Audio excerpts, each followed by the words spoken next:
3. The unknown centuries. The creation, according to China, the coming of culture, wine and chopsticks, the virtuous emperors, a royal atheist. China has been called the paradise of historians. For centuries and millenniums, it has had official historiographers who recorded everything that happened and much besides.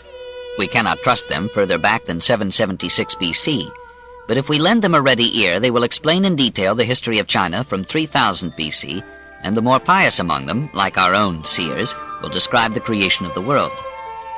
Pan Ku, the first man, they tell us, after laboring on the task for 18,000 years, hammered the universe into shape about 2,229,000 BC. As he worked, his breath became the wind and the clouds, his voice became the thunder, his veins the rivers, his flesh the earth, his hair the grass and trees, his bones the metals, his sweat the rain, and the insects that clung to his body became the human race. We have no evidence to disprove this ingenious cosmology.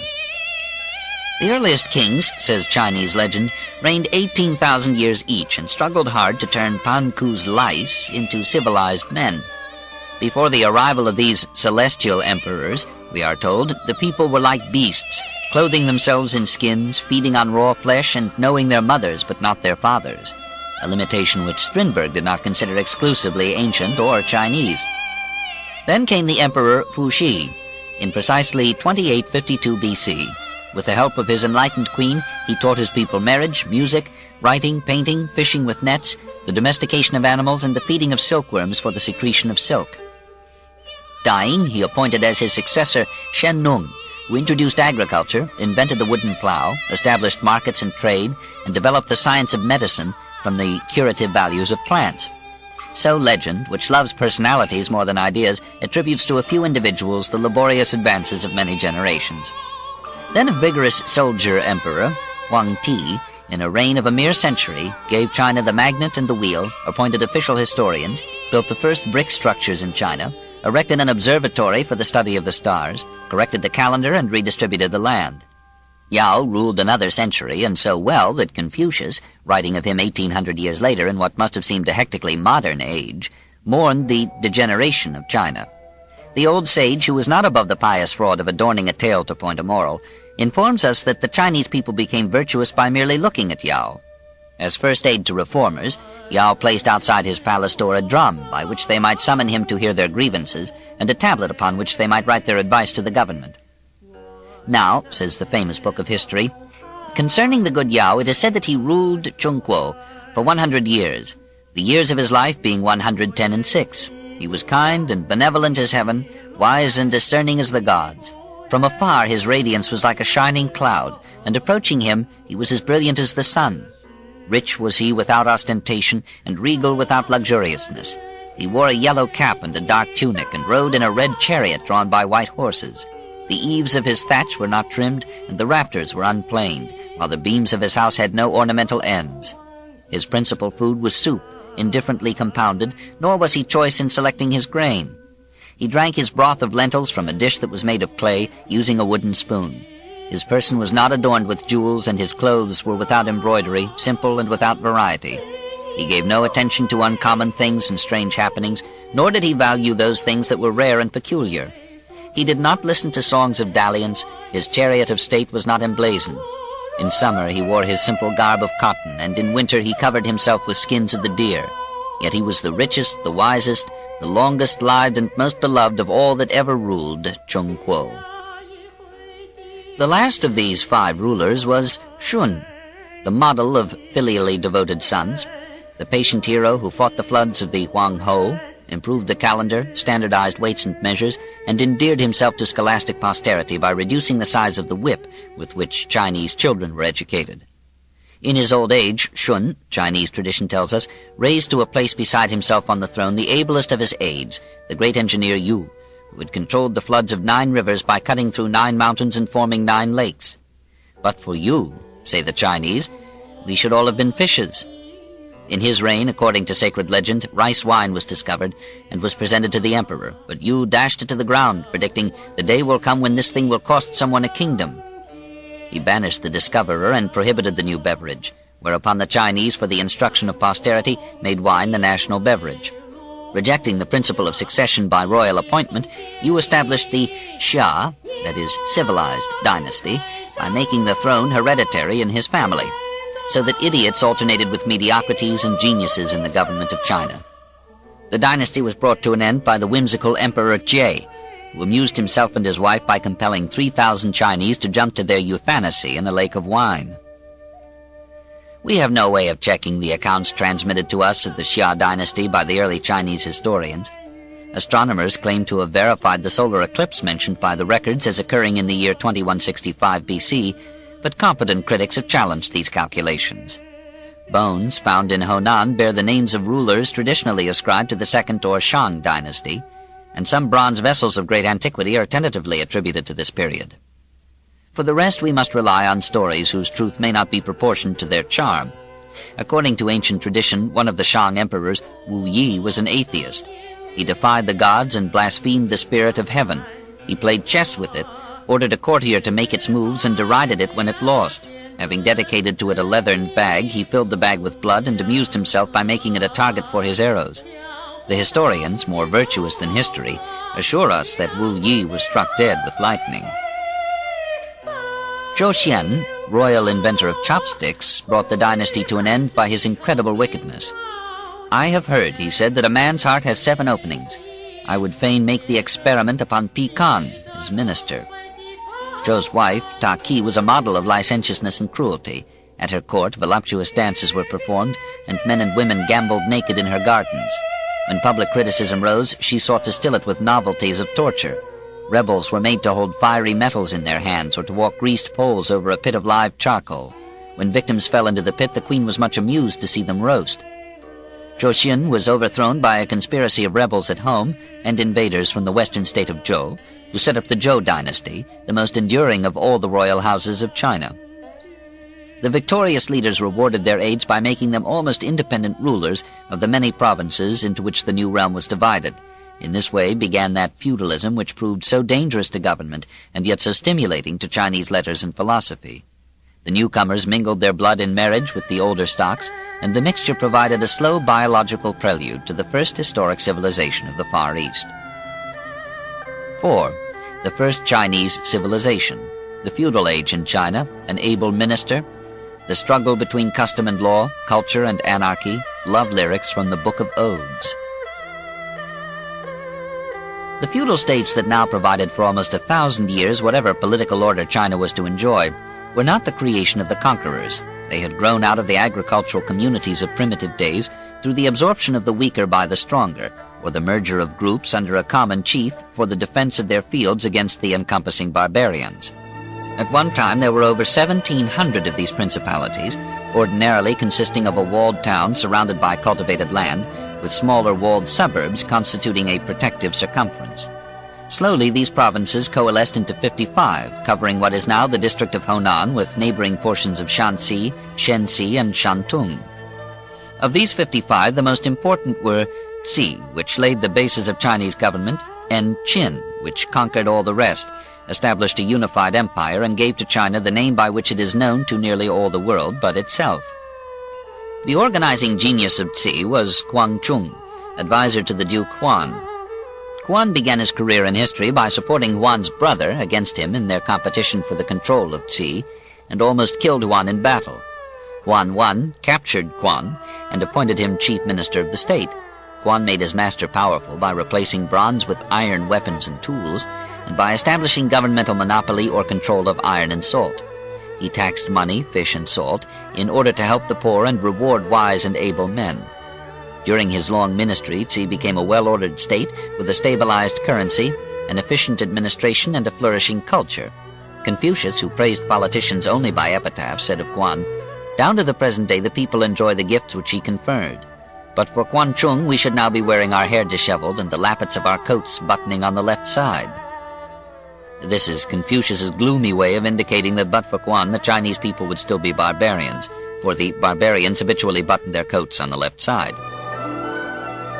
In the feudal courts was developed the characteristic courtesy of the Chinese gentleman. Gradually, a code of manners, ceremonies, and honor was established, which became so strict that it served as a substitute for religion among the upper classes of society. The foundations of law were laid, and a great struggle set in between the rule of custom as developed among the people and the rule of law as formulated by the state. Codes of law were issued by the duchies of Cheng and Qin, 535 and 512 BC, much to the horror of the peasantry who predicted divine punishment for such outrages. And indeed, the capital of Cheng was soon afterward destroyed by fire. The codes were partial to the aristocracy, who were exempted from the regulations on condition that they should discipline themselves. Gentlemen murderers were allowed to commit suicide, and most of them did, in the fashion later so popular in samurai Japan. The people protested that they, too, could discipline themselves, and called for some Harmodius or Aristogeiton to liberate them from this new tyranny of law. In the end, the two hostile forces, custom and law, arrived at a wholesome compromise. The reach of law was narrowed to major or national issues, while the force of custom continued in all minor matters, and since human affairs are mostly minor matters, custom remained king. As the organization of states proceeded, it found formulation in the Zhou Li, or Law of Zhou, a volume traditionally but incredibly ascribed to Zhou Kun, uncle and prime minister of the second Duke of Zhou. This legislation, suspiciously infused with the spirit of Confucius and Mencius, and therefore in all likelihood a product of the end rather than of the beginning of the Zhou dynasty, set for 2,000 years the Chinese conception of government. An emperor ruling as the vicar and son of heaven, and holding power through the possessing of virtue and piety. An aristocracy, partly of birth and partly of training, administering the offices of the state. A people dutifully tilling the soil, living in patriarchal families, enjoying civil rights but having no voice in public affairs. And a cabinet of 6 ministries controlling respectively the life and activities of the emperor, the welfare and early marriage of the people, the ceremonies and divinations of religion, the preparation and prosecution of war, the administration of justice, and the organization of public works. It is an almost ideal code, more probably sprung from the mind of some anonymous and irresponsible Plato than from the practice of leaders sullied with actual power and dealing with actual men. Since much deviltry can find room even in perfect constitutions, the political history of China during the feudal age was the usual mixture of persevering rascality with periodic reforms. As wealth increased, luxury and extravagance corrupted the aristocracy, while musicians and assassins, courtesans and philosophers mingled at the courts, and later in the capital at Luoyang. Hardly a decade passed without some assault upon the new states by the hungry barbarians ever pressing upon the frontiers. War became a necessity of defense, and soon a method of offense. It graduated from a game of the aristocracy to competitive slaughter among the people. Heads were cut off by tens of thousands. Within a little more than 2 centuries, regicides disposed of 36 kings. Anarchy grew, and the sages despaired. Over these ancient obstacles life made its plodding way. The peasant sowed and reaped, occasionally for himself, usually for his feudal lord, to whom both he and the land belonged. Not until the end of the dynasty did peasant proprietorship raise its head. The state, that is, a loose association of feudal barons faintly acknowledging one ducal sovereign, conscripted labor for public works and irrigated the fields with extensive canals. Officials instructed the people in agriculture and arboriculture, and supervised the silk industry in all its details. Fishing and the mining of salt were in many provinces monopolized by the government. Domestic trade flourished in the towns and begot a small bourgeoisie possessed of almost modern comforts. They wore leather shoes and dresses of homespun or silk. They rode in carts or chariots, or traveled on the rivers by boat. They lived in well-built houses, used tables and chairs, and ate their food from plates and dishes of ornamented pottery. Their standard of living was probably higher than that of their contemporaries in Solon's Greece or Numa's Rome. Amid conditions of disunity and apparent chaos, the mental life of China showed a vitality disturbing to the generalizations of historians. For in this disorderly age were laid the bases of China's language, literature, philosophy, and art. The combination of a life made newly secure by economic organization and provision, and a culture not yet forged into conformity by the tyranny of inescapable tradition and an imperial government, served as the social framework for the most creative period in the history of the Chinese mind. At every court, and in 1,000 towns and villages, poets sang, potters turned their wheels, founders cast stately vessels, leisurely scribes formed into beauty the characters of the written language, sophists taught to eager students the tricks of the intellect, and philosophers pined over the imperfections of men and the decadence of states. We shall study the art and language later, in their more complete and characteristic development. But the poetry and the philosophy belong specifically to this age and constitute the classic period of Chinese thought. Most of the verse written before Confucius has disappeared, What remains of it is chiefly his own stern selection of the more respectable samples, gathered together in the Ching, or Book of Odes, ranging over 1,000 years from ancient compositions of the Shang dynasty to highly modern poems as recent as Pythagoras. Its 305 odes celebrate with untranslatable brevity and suggestive imagery the piety of religion, the hardships of war, and the solicitude of love. Hear the timeless lament of soldiers torn from their homes and dedicated to unintelligible death. How free are the wild geese on their wings, and the rest they find on the bushy yew trees. But we, ceaseless toilers in the king's services, cannot even plant our millet and rice. What will our parents have to rely on?